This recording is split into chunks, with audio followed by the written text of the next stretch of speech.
Janet and I were married 12 years. We have been in love with each other since we were 10. I was never interested in college, so straight out of school, I took a job as a draftsman at Desmond Engineering. A year later, Janet and I were married, and a year later, we became the proud parents of twins, Bethany and Brittany. The first few years were difficult, but we saved every penny and everything seemed to be looking up. I was still working as a draftsman, but a few steps above entry level. The salary was better, but there was still little money. We managed to save enough to buy a small house, and we had two nice cars. They weren't new, but they weren't old either. Janet always dreamed of being a housewife, so she never worked. We didn't need the extra money, so that was fine with me. We were both healthy and in good shape. Janet has gained a little weight compared to what she was at the time of the wedding, but not much. She was just over 5 feet tall and had dark brown hair with bangs. She looked like a miniature version of Marie Osmond. I haven't changed at all. I played right guard on the high school soccer team, so I wasn't small, but I wasn't doughy either. Billy Martin moved to Reading from Lancaster about a year ago and took a job with Desmond Engineering as a surveyor. Billy and I played football against each other during our school days and became instant friends. He also married his high school sweetheart, a red-haired girl named Sarah. Sarah and Janet became immediate friends. They didn't have children, but they were excellent babysitters for our girls. When we weren't at work, Billy and I spent time together. It was a nice break from the wives. Of course, Janet and Sarah also enjoyed each other's company.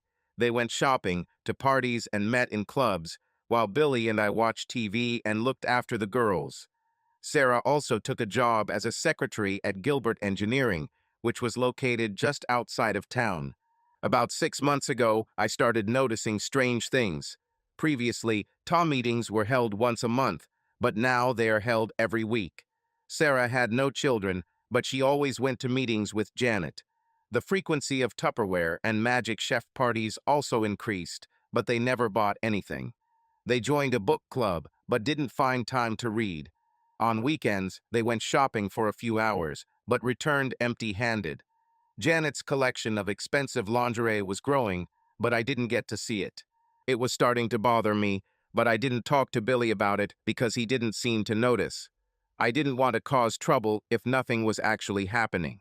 About an hour after I put the girls to bed, Janet came home from some kind of basket party.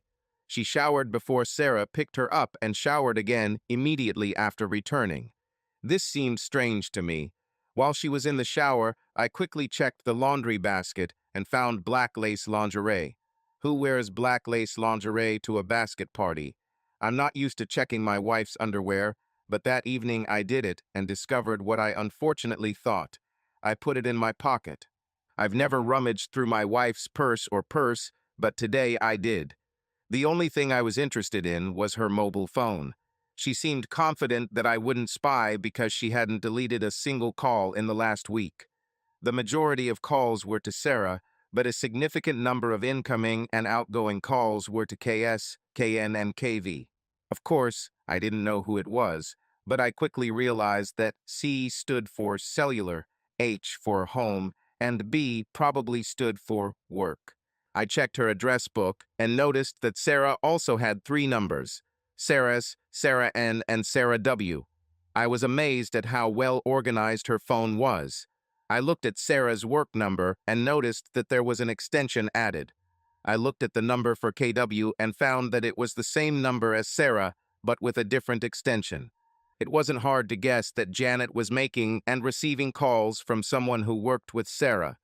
It was also clear that it was most likely Sarah who introduced Janet to the mysterious K. Gilbert Engineering was currently closed, so I took Janet's phone and called KW's number. "Hello, you have reached Ken Sanders' desk. I'm not available right now, but if you leave your name and number, I'll contact you as soon as I can." I hung up immediately after the signal. Everything turned out to be too simple. "John, are you going to bed?" Janet just looked out from behind the doorframe. I almost finished reading the book. I'll finish now and come back if I don't fall asleep on the sofa. Of course, I was going to sleep on the sofa. The night was restless. I kept trying to figure out what I did wrong or what I could have done differently. It was a terrible waste of time and mental energy.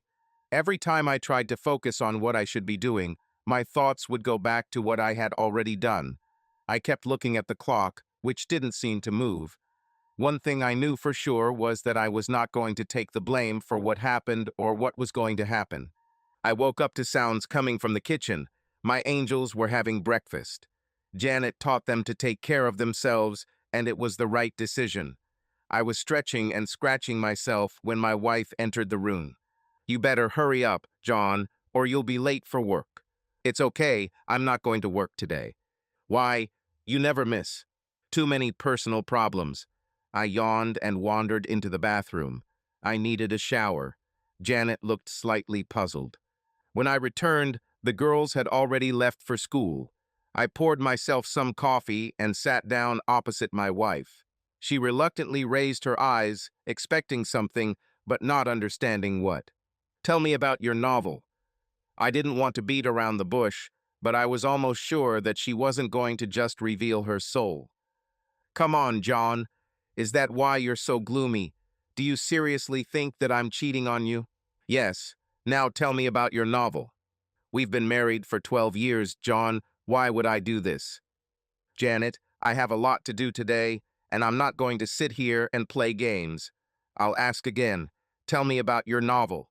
My dear wife sighed heavily and leaned towards me. "John, it's in your head. There is no romance. I wish I could thank you for your honesty, but I can't seem to." She leaned back in her chair and took a sip of her coffee as if she had the situation under control. "Can you answer me a couple of simple questions?" "Of course, John. What do you want to know?" "Why do you go to TA meetings every week, even though the TA secretary says they happen once a month, and you haven't been to one in the last 6 months?" "I don't understand what you're talking about." Her self-confidence has decreased. "You and Sarah go to non-existent TA meetings every Tuesday. Why are you lying about this?" Janet thought for a moment and then came up with an answer. "I'm really sorry, John. Tuesdays are ladies' night at Rosie's Cantina, and Sarah and I go there for 2-for-1 margaritas. We didn't want you and Billy to think we were having fun somewhere, so we didn't tell you. It was a mistake, and I apologize. Now we will tell you." "Nice try, Janet. Of course I'll check it out. I'm sure Sarah will support you, but what about the employees at Rosie's?"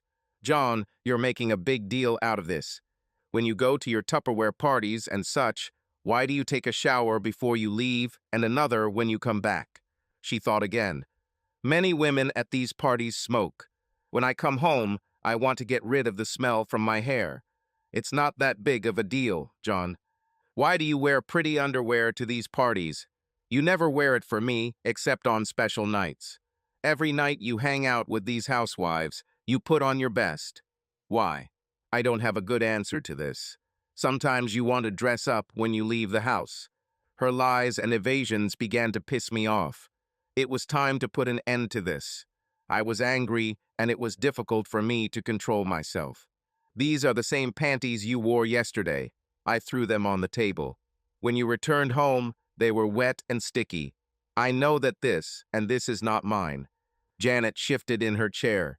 She tried not to look at me. This time, there was no quick answer. "Damn it, Janet, I want to hear the answer." "Stop it, John. Stop it. I can't stand it anymore. We've been married for 12 years. How can you treat me like this?" The stream of lies and constant denials drove me crazy. Using all my strength, I threw the half-empty cup of coffee across the room, smashing the microwave. Janet was definitely paying attention to me now. She had never seen me angry, and the expression on her face was unfamiliar to me. I leaned across the table, looked directly at her, and spoke louder than before. "Who is Ken Sanders?" She jumped up from her chair and retreated to the sink, trying to get away from me. "For the last time I ask, who is Ken Sanders?" "A friend, just a friend." She was deathly scared when she uttered these words. "Did you sleep with him?" "Yes. Yes, I slept with him."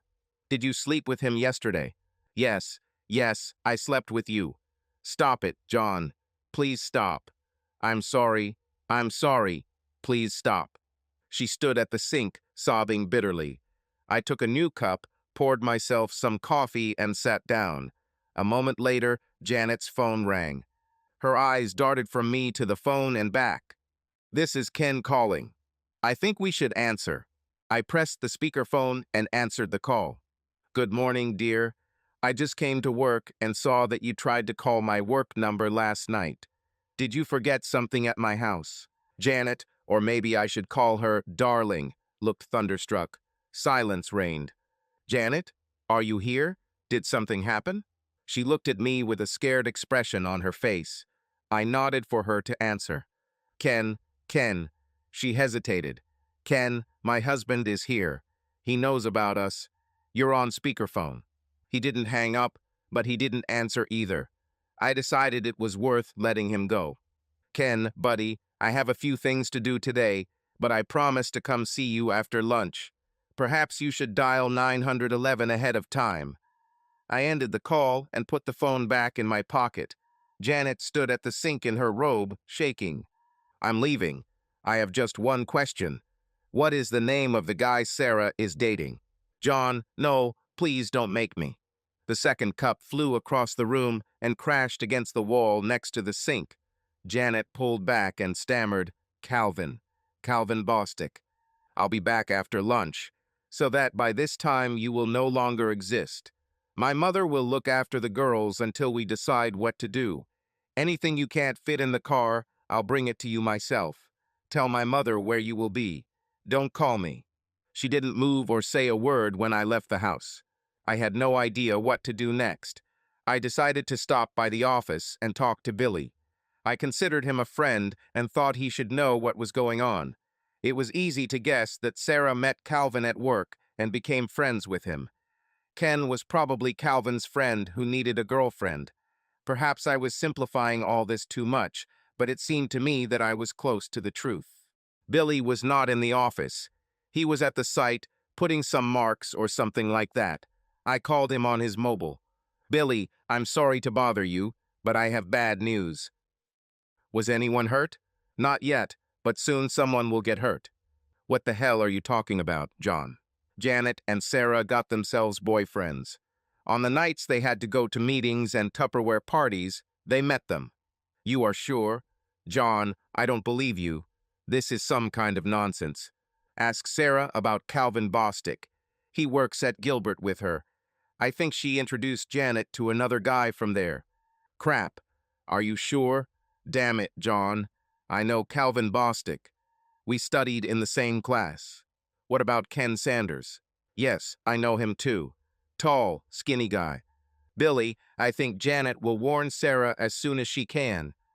Janet told me a bunch of lies this morning before I pinned her down. I'm sure Sarah will try to do the same to you." Billy hung up, and I went to HR to request a short leave. I wasn't ready to work right now. About 10 minutes later, my current projects were handed over to another draftsman. Around this time, Janet's phone rang. A name flashed on the screen, Sarah. "Janet, what the hell is going on?" "Billy just called me. He is going to the office. It seems that someone told him something." I didn't answer her. "Janet, are you there? This is not the best time for jokes." "Hello, Sarah. This is John. I borrowed Janet's phone this morning. Mine is dead." "What did you mean when you said, 'Someone said something to Billy'?" I couldn't resist. At that moment, I felt cruel and angry. "Sorry, John. I thought I was calling Janet. I'll try to call her at home. I don't think we should bother her now. She is busy packing her things and cannot speak." "What do you mean by packing things?" The pause on the other end of the line was funny. I smiled as I imagined all sorts of scenarios running through Sarah's head. "I think you better warn Calvin that Billy is on his way. He could use a head start." "Oh God, no. This can't be true. No, no." She hung up. Her nerves had apparently given way. We only had one credit card, so it didn't take long to cancel it. We also had a debit card. 5 minutes, and I changed my PIN code. I didn't know what to do with our checking account, so I decided to leave it alone for now. It was needed to pay utilities and other bills. I hope Janet didn't take her checkbook with her. The phone rang again, but this time it was my own. Billy caught up with Calvin Bostic in the parking lot of the Gilbert building and detained him until the police arrived. Now Billy was in jail and asked me to call his brother in Lancaster to come and post bail. I called his brother. At this point, I couldn't help Billy anymore, so I went to Taco Bell. After lunch, I went to see my parents. I explained to them everything that happened. Mom happily agreed to look after the girls for a while. During the week, she will live with me, and on the weekends, the twins will be with their grandparents. Now it was time to visit Ken Sanders. The guys in the drawing department at Gilbert were eagerly waiting to tell me about Billy's morning visit. Their department was located overlooking the parking lot, so they saw everything with their own eyes. Billy caught up with Calvin before he could get into his BMW. One of the guys showed me where Ken Sanders' workplace was. It was empty. I think Ken quit suddenly this morning. We went to Sarah's workplace, but she was not there, although it seemed that she was still listed as an employee. 10 minutes later, I had Ken's home address and went looking for him. It was a small house on one level without a garage. There was a white Lexus in the driveway with a trunk and doors open. When I got to the house, Ken Sanders was coming out with an armful of clothes.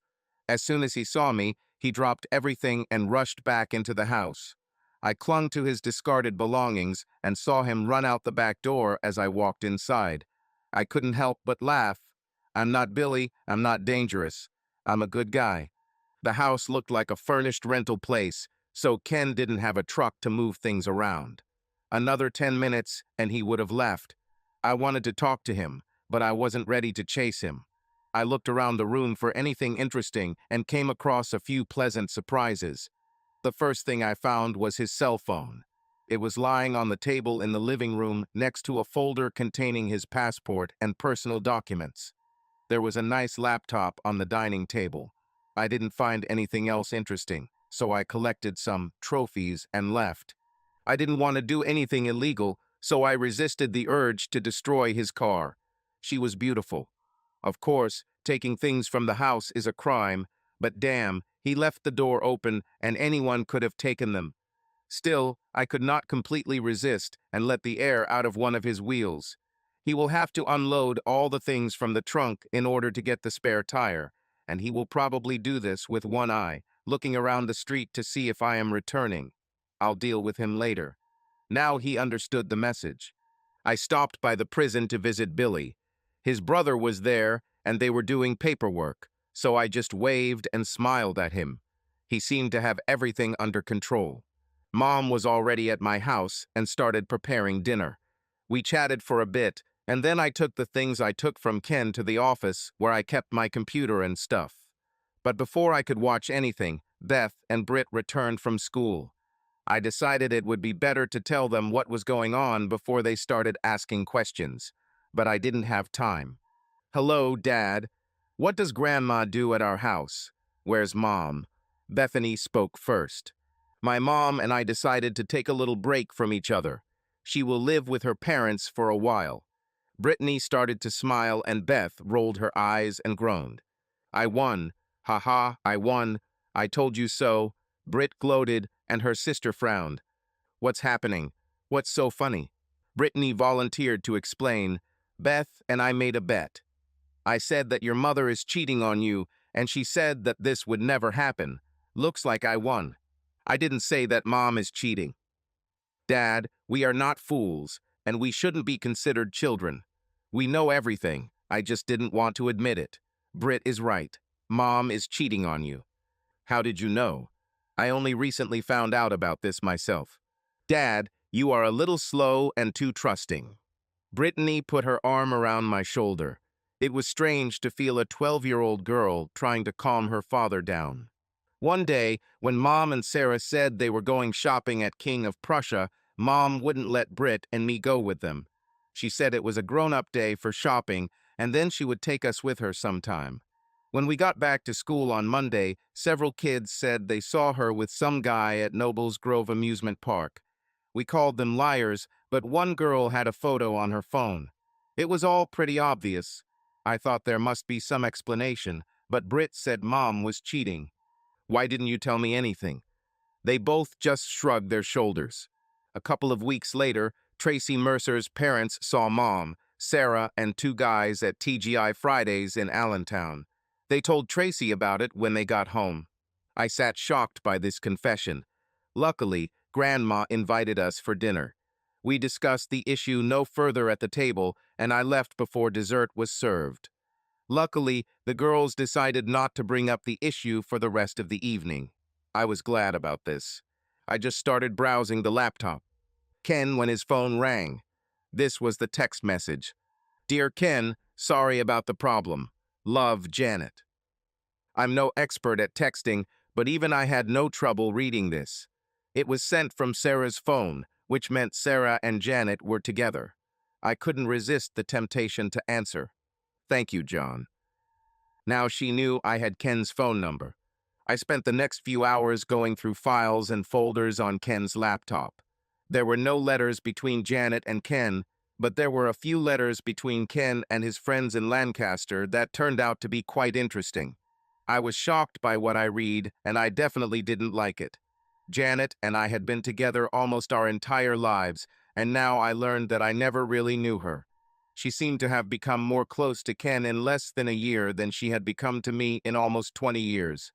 While I was changing the cartridge in the printer, I realized that I was crying. I'm not one who usually cries, but her betrayal hurt me, and now I felt like salt was being poured into the wound. Maybe it was my tears. I printed out several letters and a dozen photographs. I would have printed more, but I ran out of expensive photo paper. The photographs were quite decent.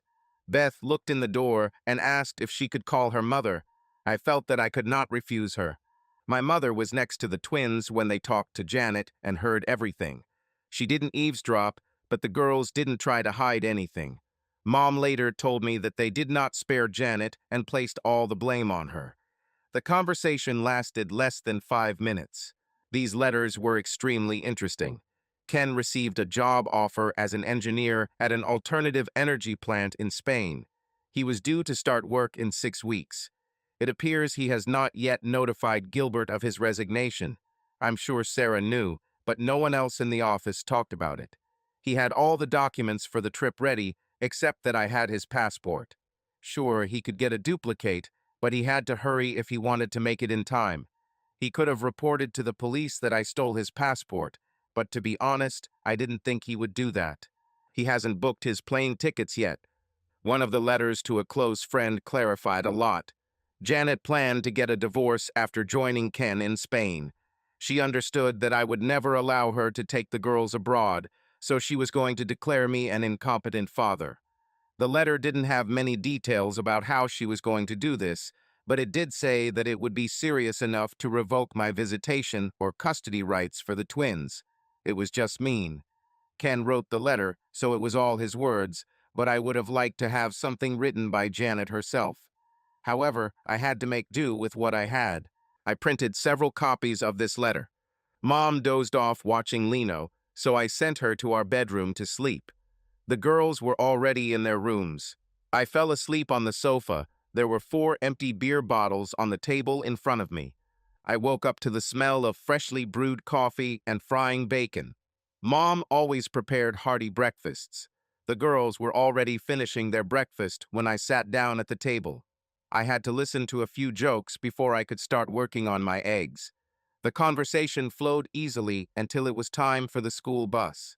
"Girls, I'm afraid that your mother will try to separate us. She plans to declare me an incapacitated father so she can keep you with her. I'm not against shared custody if it makes you happy, but I won't give up the right to see you and be with you. I don't want you to have to pick sides, but I want you to know what's going on. Be careful and don't believe lies. Dad, we are not as stupid as you think. Don't worry. We love Mom, but we won't let her set you down or us," Brittany said with a smile, and Bethany gave me a thumbs up in agreement as they walked out the door. Mom poured me another cup of coffee and sat down with her. "Relax, John. Everyone is on your side." After showering and shaving, I put on slightly better clothes than usual. It seemed strange to me to leave home with 3 mobile phones in my hands. I made a mental note to buy a charger for Ken's phone. I might not need it, but I chose to be prepared. I came to the family affairs office and waited for the social worker to invite me. It was awkward when my name was finally called because I recognized the woman who called me. John Terrell. Long time no see. What were you doing? Jody Mitchell was easy to remember. She was one of the goth girls in high school. The gothic group had their own little group, and they stuck together. They were avoided by almost everyone else, especially athletes, including me. Now Jody looked normal, but I still remembered her with pink streaks in her hair, black lipstick, and dark eyeshadow. On her desk, there was a name sign, J. Mitchell, so I assumed she never got married. 12 years ago, I would have understood why, but now she looked. John, what can I do for you? Her question interrupted my thoughts. I started to stutter. You look great, Jody. She laughed at my awkwardness. You mean compared to how I looked before? Now I was confused.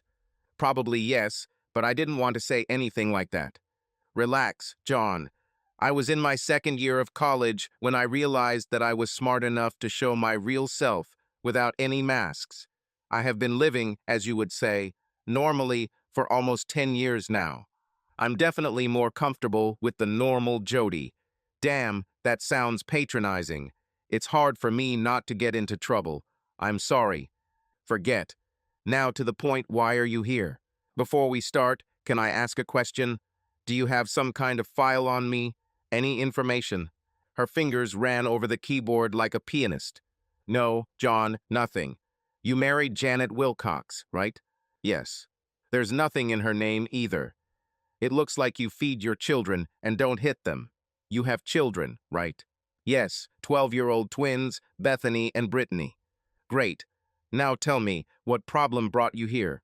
Jody, this may seem incredible, and it may be hard to believe, but my wife is planning to leave me and wants to take the children with her. John, this is not that uncommon. We see cases like this all the time. But doesn't she need some reason to do this? Usually, when a mother comes to us, she has some documents or evidence to support the accusations. You just checked and said you don't have anything on us, right? True, John, but how do I know that you're not trying to deceive me because you did something and she just didn't have time to report it? Maybe she collects medical records or police reports before coming to our office. The fact that nothing has been registered in our system yet does not mean that you have not done anything. Are you saying that I will lose anyway? No, I don't say that. Why do you think she wants to do this?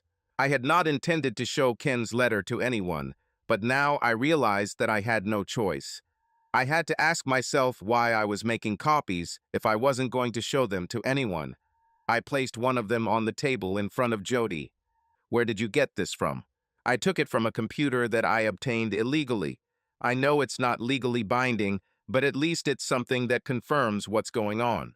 The word conspiracy comes to mind, although I'm not sure of its legal definition. I wanted to talk to you or someone from your office because I don't know what to do. I don't know how to protect myself and my daughters from this, and I don't have money for a lawyer. Jody Mitchell leaned back in her chair and looked at me carefully. She swayed a few times, then leaned towards me. Can you come tomorrow morning? Yes. Great. See you tomorrow. May I keep a copy of this letter? I nodded, said yes, and turned to leave. It was nice to see you, John, she said goodbye. I smiled, and she smiled back. I forgot about the goth girl and saw a new Jody in front of me. I didn't know a single lawyer, and none of my friends knew, so I had to choose one from the phone book. I knew Janet was planning a divorce, but given the circumstances, things could change. I didn't want to take any risks. I was unsure of our financial situation for the next few days or weeks, so I asked the lawyer to quote the price for the entire process at once and paid it in cash. I told him to make everything as quick and easy as possible. If she wants the house, let her take it. Given the fall in real estate prices, it was worth less than the remaining mortgage debt. The only thing I insisted on keeping was at least joint custody of the twins. If possible, I would like full custody. I was ready to pay child support, but not for her. On my way to lunch, Billy called me. He needed a place to stay, and I, of course, offered him shelter. We met at Taco Bell for a gourmet lunch. When I approached, he was in high spirits and smiling stupidly. I don't think you can be that happy. What's happened? A friend of mine who works at Community General told me what happened to Calvin.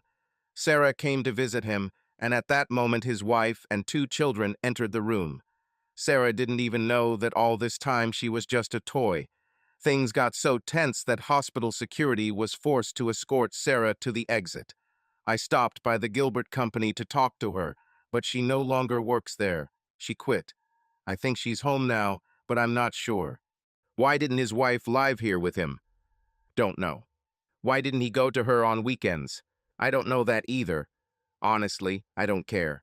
Billy took a week off to sort out his affairs. I didn't know where he was going to sleep considering my mom was staying with me too, but we figured we'd figure it out. He was going to stop by his house and pick up clothes and personal items in case Sarah was away. In the end, he decided he didn't want to talk to her.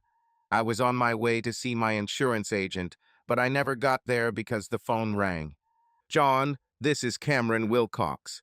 Can you come to our house for a while so we can try to discuss everything? Janet is in a terrible state, and her mother is only making things worse. Who will be there? The 3 of us and Janet's sister, Carla. I'm not sure what you're hoping to get out of this, but I'll be there in 20 minutes. The mood in the house was gloomy. I brought a folder with evidence, but refused the offer of coffee. Who wants to start? John, Janet seems like you're overreacting. She claims that you were angry and forced her to tell a lie to appease you. She says she didn't do anything wrong and that you have no right to kick her out.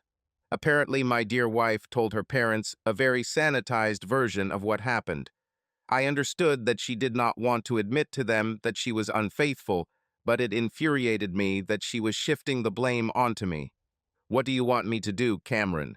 Did he prove that she was lying, or did he admit that he was mistaken? I would like to see a few facts to better understand the situation. What did she tell you about her friend? She claims that she has no friends. She was just having drinks with some of Sarah's co-workers, and you misinterpreted that.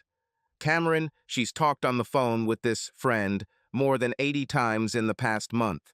How many times did she call you and her mother during this time? They both looked at Janet, and she stared at the floor. Seems like more than just a friend. You meet for drinks every now and then, doesn't it? No one said a word when I pulled out Ken's phone. Carla, can you read text messages? Here's one she sent to her friend as soon as I kicked her out of the house. Read it out loud to everyone. Dear Ken, sorry for the problems. Love, Janet. Carla returned the phone to me. Does this look like a message for a friend? Janet covered her face with her hands. Cameron shook his head slowly. A couple of weeks ago, Janet and her friend Sarah said they were going shopping at the King of Prussia shopping center. The girls begged to go with them, but their mother refused. Here are some photos taken that day. I gave Cameron 6 photographs, which he looked at and gave to Martha and Carla. This is definitely not the King of Prussia. Looks like Nobles Grove Park. Damn it, Janet, what's going on? Until this moment, Martha had been silent. Janet, in all these photographs, you are hanging on this man's arm, as if you are afraid to let him go. This is not how you behave with friends. What were you trying to tell us? Tears flowed down her face slowly and quietly. This is clearly not what she was hoping for. She clearly wasn't expecting the photographs. Here are a few more of the same. Looks like 2 are from Olive Garden and 1 is from Red Lobster. I have others too. Luckily, my loving wife is at least clothed in all these pictures. I think we've seen enough, John. I'm sorry we had to ask you to come for this, Cameron said, clearly annoyed at being tricked. When I stood up, Janet left the room, sobbing like a child. We never discussed the stains on her underwear. At that point, it didn't matter anymore. Cameron walked me to the door. John, I'm sorry we can't fix what happened, but I guarantee we won't let it go unnoticed. He shook my hand when I left. When I got home, Mom and Billy had already set up a folding bed in the office. In fact, it was not so much a full-fledged living room as a small room where I kept the computer. Billy had a whole pile of clothes that he had taken from the house, folded in the corner. Sarah was not at home when he went there. The most interesting thing that awaited me was the mail. More precisely, not for me, but for Janet, an envelope from the passport department. I knew I shouldn't have opened it, but I couldn't resist. This, of course, turned out to be a passport, but more precisely, a family passport. The photo was of Janet and both girls.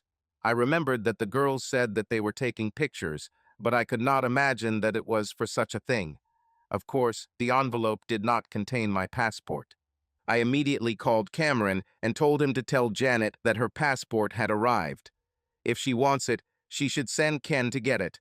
I'll only give it to Ken. Usually I was at work when the mail arrived, and I would never have known that she received this passport. Cameron said they asked Janet to find somewhere else to live. They didn't know where she was going, but they seemed a little annoyed with their daughter. He promised to give her a message about the passport. The conversation at dinner was interesting and mostly concerned the girls. "A woman from social services visited us at school today," Bethany said with a sly smile. "Can you tell me more about this? Did she talk to you too or separately?" "We were together. Her name was Jody. She said you went to the same school." "Yes, we went to the same school, but I wouldn't say we were together." Brittany frowned at my attempt at humor. "Listen carefully, Dad. What did she talk to you about?" "About you. Everything she talked about was about you. Beth and I decided that you like her." "Did you come to this conclusion after a short conversation?" "We talked to her for more than an hour. We skipped P and the geography part. They spoke at the same time, and it was difficult for me to follow their words." Dinner was interrupted by a phone call from Carla. She wanted to talk. We met at McDonald's and sat at a table in the corner with 2 cups of hot coffee. "John, Janet asked me to try to explain what happened. She can't do it herself. This may sound stupid, but if I have questions, how will you answer them?" "I don't think I can. All I can do is talk, and you can listen.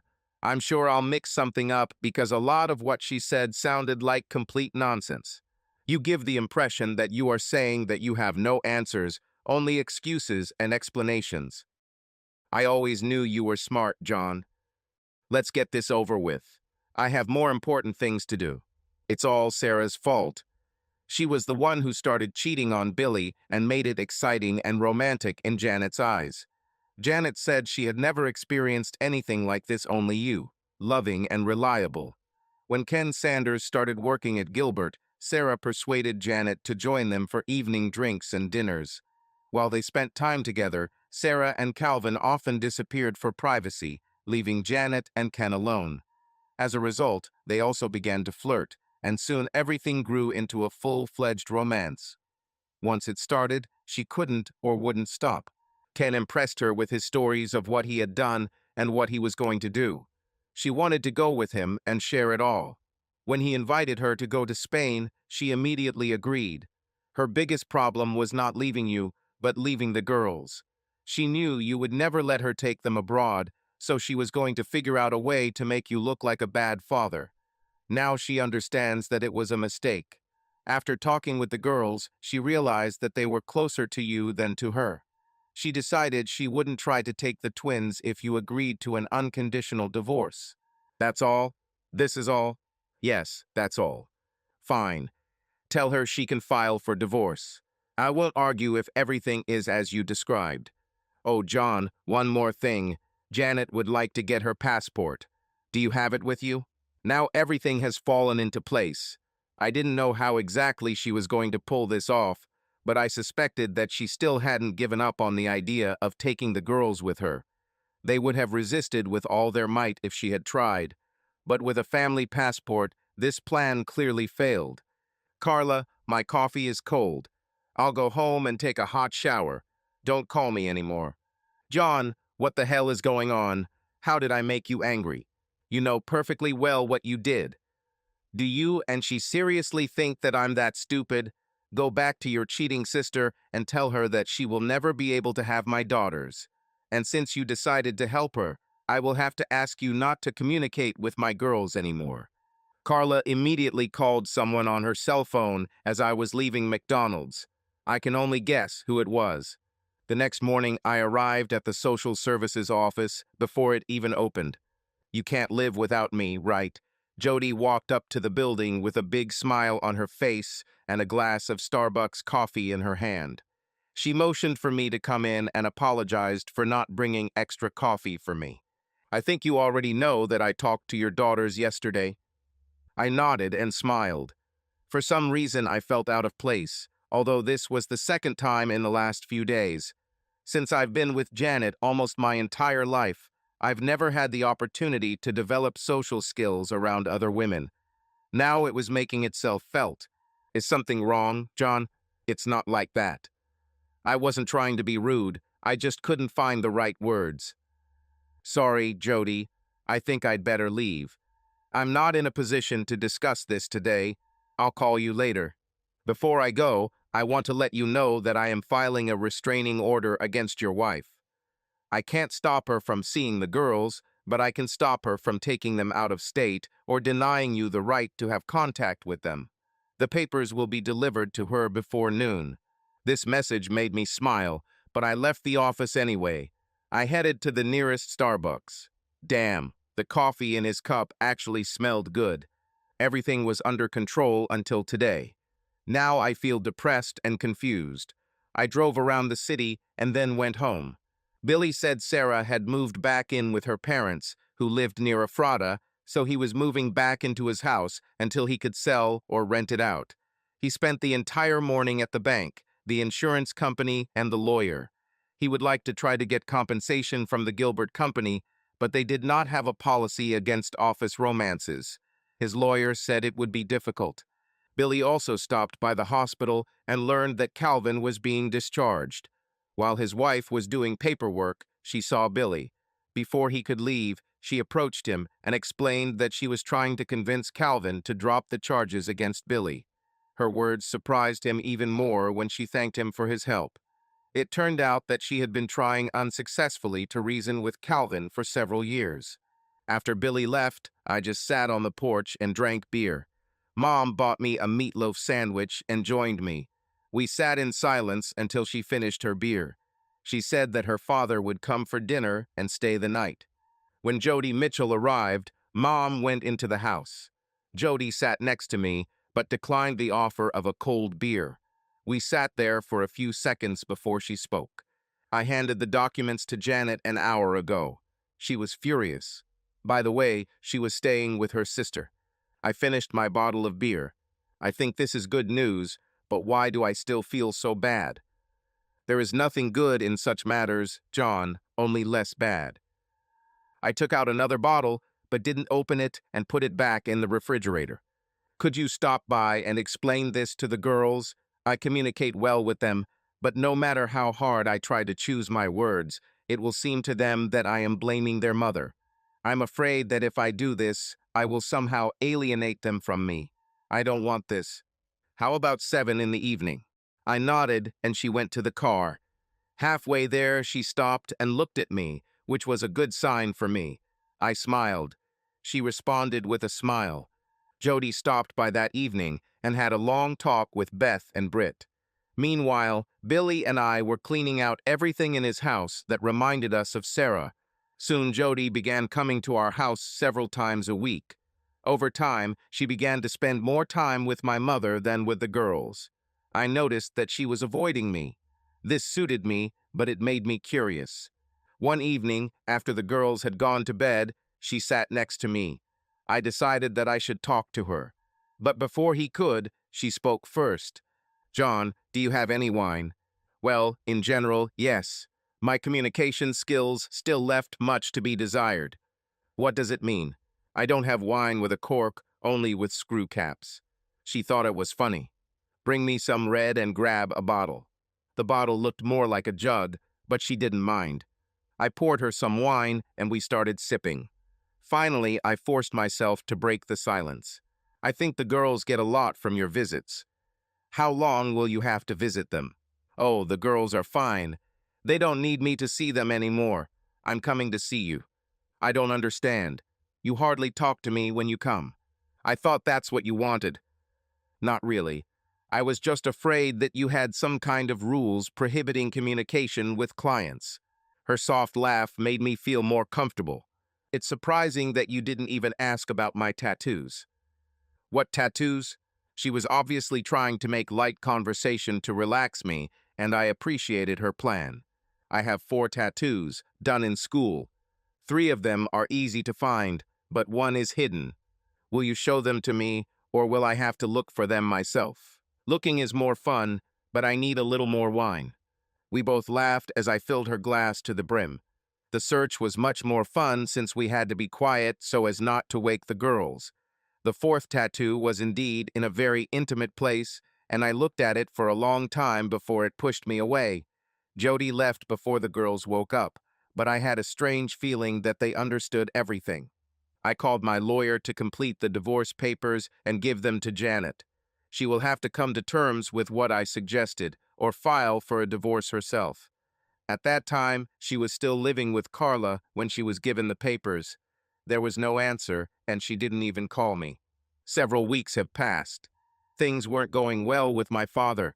Mom spent more and more time at his house than at mine. Fortunately, the school year was just ending, so the girls came to live with her for the whole summer. By the end of the summer, Dad was moved to a long-term care nursing facility. Billy and I helped Mom prepare the family home for sale, and she moved back in with me. Jody spent the summer visiting the girls at my mom's, and she spent 3 or 4 nights a week with me. They went shopping together, sometimes ate out, and I was glad that my daughters were getting the attention they deserved. I was no longer jealous of them. Now I was almost sure that the girls knew what was going on between me and Jody. Janet called the girls about once a week, but the conversations were always short and, according to her mother, seemed tense. More often than not, the twins didn't even let me know she called. Billy divorced Sarah. I still didn't know what was going on with my divorce. He also decided that he wanted to start his own business in the field of geodesy and invited me to become his partner. I didn't have enough money to invest in the business, but my mother came to the rescue. When she and her father run out of money, Medicare will cover the cost. Instead of seeing their savings disappear, she suggested that I use the money for a business. I think she also saw it as an investment in her future. 3 months later, Billy and I had our own small surveying firm. Luckily, my drafting skills came in handy when making the maps. About a week into the new school year, the twins received a surprise visit from their mother. They thought they were going to the supervisor's office to see Jody and were disappointed to see Janet. They tried to be polite and respectful, but the meeting did not go well. Janet said she loved them both and was sorry things turned out this way. She was planning to go to Spain to see windmills and promised to send postcards. She also promised to call them every year on their birthday and give them amazing Christmas gifts. The girl said she cried when she left. Janet didn't call me to tell me she was leaving, but the next week her parents came to my house. They again apologized for what Janet did, but did not try to make excuses for her. Brittany and Bethany were their only grandchildren, and they wanted to see them. I had no objections. They said Carla was too ashamed to come to me. She was torn between her sister and her parents. 2 months later, my divorce was finalized. Jody and I went to Red Lobster to celebrate. It was a rare evening together without the girls. They didn't seem to mind, and in some ways they were even happy. We spent the night at a local Holiday Inn. When I got home the next morning around 10, the twins were delighted. They didn't say anything, but walked around all day with contented smiles on their faces. A year later, the business was doing great, but unfortunately my father passed away. Mom thought about moving to Florida to be with her sister, but did not want to leave the girls.